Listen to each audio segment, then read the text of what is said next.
बिस्मिल्लाहिर्रहमानिर्रहीम। लाखों करोड़ों दुरूद व सलाम हज़ूर अकरम सल्लल्लाहु अलैहि वसल्लम पर और उनकी आल पर। अस्सलाम वालेकुम दोस्तों, मैं हूं मोहम्मद रियाद चौधरी और आप इस वक्त देख रहे हैं मेरा यूट्यूब चैनल अपना पंजाब। अपनी पहली वीडियो में मैंने जो आज का जनों में इंतहाई मुहल्लक और जानलेवा बीमारी फैली हुई है उसकी अलामात और फैलाव के बारे में बात की थी। तो आज मैं जानवरों की उस बीमारी लंपी स्किन के इलाज, मुआवजा, हिफाजती तदाबीर के बारे में बात करूंगा। आप सब लोग जानते हैं कि इस बीमारी का सुनकर हर आदमी परेशान हो रहा है। वो लोग तो परेशान हैं ही जिन्होंने जानवर पाले हुए हैं, लेकिन जिन लोगों ने जानवर नहीं भी पाले वो भी इस बीमारी से बहुत ज़्यादा खौफज़दा हो रहे हैं। आज ये मेरी इंतहाई अहम गुफ्तगू लंपी स्किन की बीमारी के इलाज और हिफाजती तदाबीर के बारे में होगी। इस गुफ्तगू से पहले अभी तक आपने अगर मेरा चैनल सब्सक्राइब नहीं किया तो मेरे चैनल को सब्सक्राइब और लाइक कर दें ताकि मेरी हर आने वाली वीडियो का आपको मैसेज मिल सके। अब हम आते हैं अपने असल मौजू की तरफ। तो जी हाँ दोस्तों, अगर खुदा न खास्ता आपका जानवर इस बीमारी में मुब्तला हो चुका है तो आप फौरी तौर पर उस बीमार जानवर को तंदुरुस्त जानवरों से अलहदा करेंगे। ये आपका सबसे पहला काम है। और फौरी तौर पर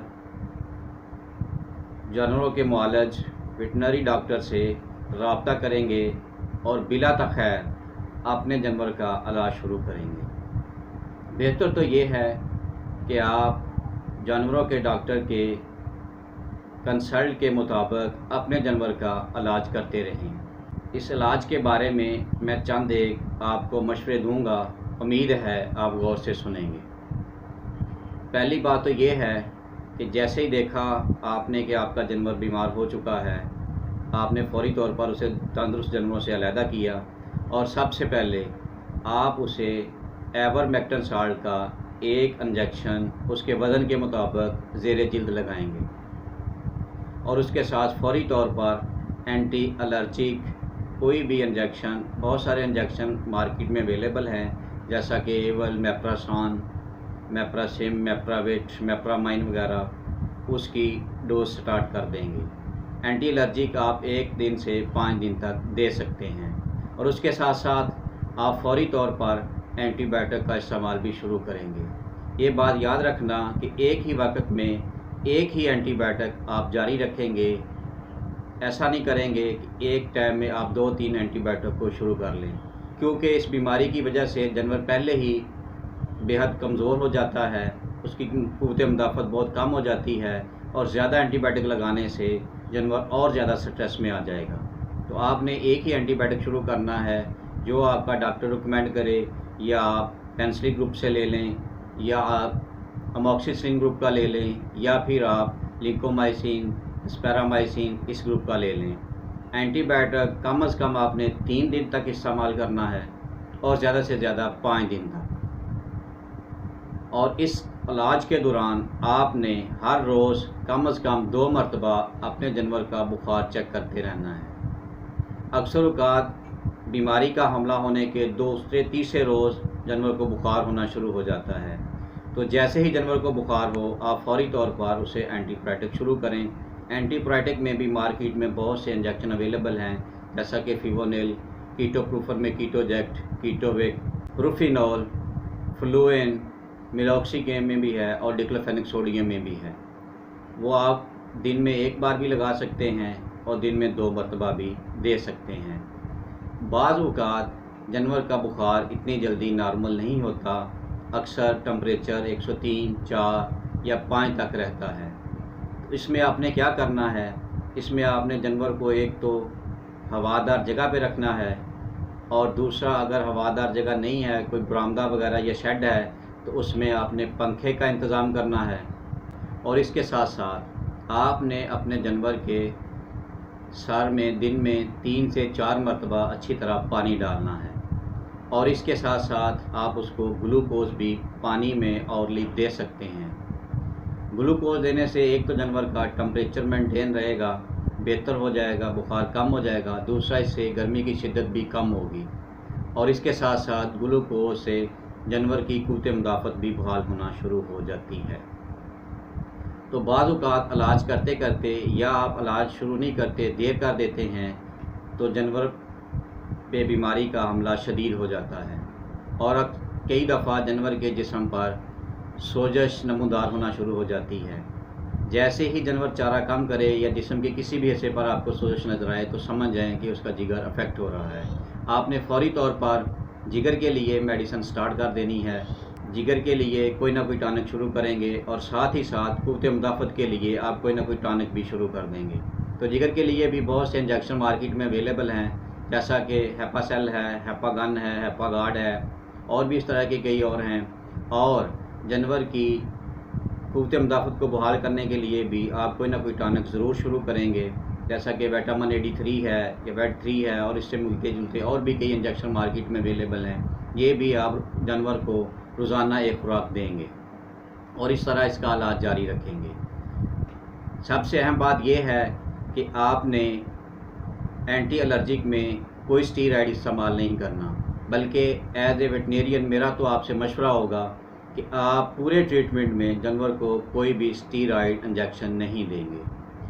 अगर खुदा न खासा आपके जानवर पे सोजश का ज़्यादा हमला हो रहा है तो आप लीवर के साथ साथ फौरी तौर पर पेशाब आवर अद्वियात का इस्तेमाल भी शुरू कर देंगे।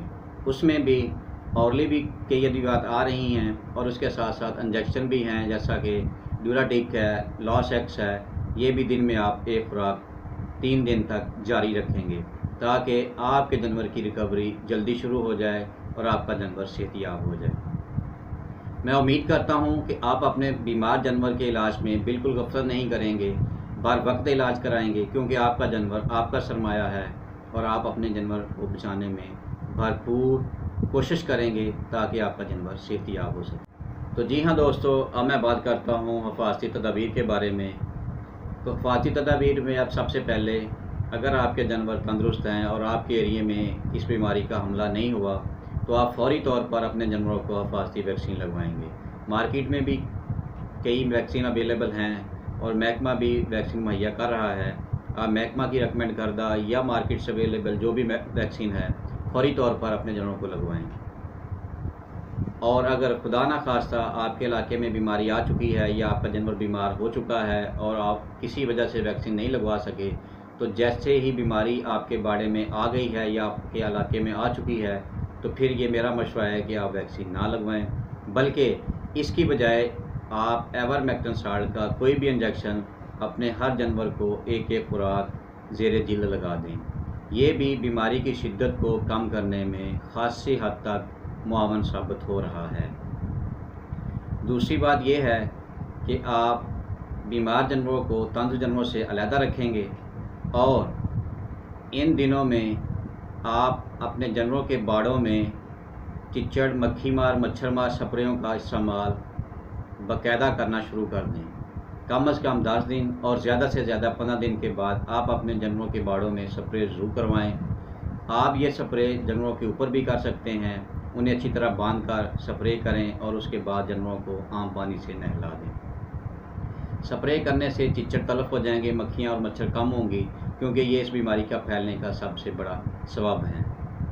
इसके साथ साथ इसी दौरान आप कोई बाहर से जानवर ख़रीदा हुआ अपने जानवरों के बाड़े में नहीं लाएंगे। अगर आप कोई जानवर लाते भी हैं तो कम से कम उस जानवर को 15 दिन अलहदा रखें। अलहदा रखने के बाद फिर आप अपने जानवरों में उसे शामिल करें।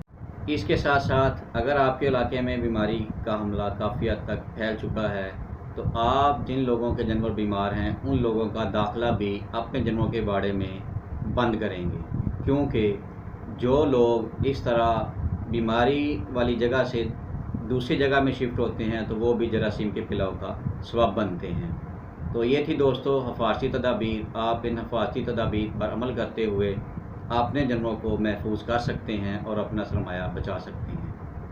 मुझे उम्मीद है कि मेरी ये गुफ्तगू आपको पसंद आई होगी और मैं उम्मीद करता हूँ कि आप मेरी इन बातों को दूसरों के साथ भी शेयर ज़रूर करेंगे। क्योंकि हर अच्छी बात को दूसरों तक फैलाना सदका जारिया है। अगर किसी ने भी मेरी इन बातों पर अमल करते हुए अपने बीमार जानवर का इलाज किया और वो तंदुरुस्त हो गया तो अल्लाह ताला इसको आपका सिला ज़रूर देगा। आखिर में मैं इस दुआ के साथ आपसे इजाज़त चाहता हूँ। अल्लाह ताला आपके और मेरे जान और माल को अपनी हिफ्ज़ व ईमान में रखे। आमीन सुम्मा आमीन।